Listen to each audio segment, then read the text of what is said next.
আসসালামু আলাইকুম। আপনারা দেখছেন আপনাদের ভালোবাসার channel birds of village Rajshahi. তো এই দেখতে পাচ্ছেন আমার টিভি এলিফ্যান্ট আর এটা ছিল ফিমেল, এটা ছিল মেল।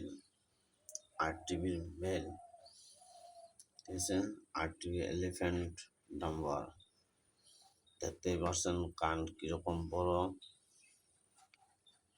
এবং টেল অংশ সম্পন্ন। আর ওই যে ফিমেল দেখতেই পাচ্ছেন। তবে ফিমেলটা লোডেড 20 তারিখের মধ্যেই বাচ্চা দিয়ে দেওয়ার সম্ভাবনা আছে। 20 তারিখের মধ্যেই বাচ্চা দিয়ে দেওয়ার সম্ভাবনা আছে। 20 তারিখের মধ্যে বাচ্চা দিয়ে দেওয়ার সম্ভাবনা আছে। এরা সবসময় কুটির বানার ভিতর যায় থাকে। তো এই ছিল আজকের ভিডিও। আসসালামু আলাইকুম।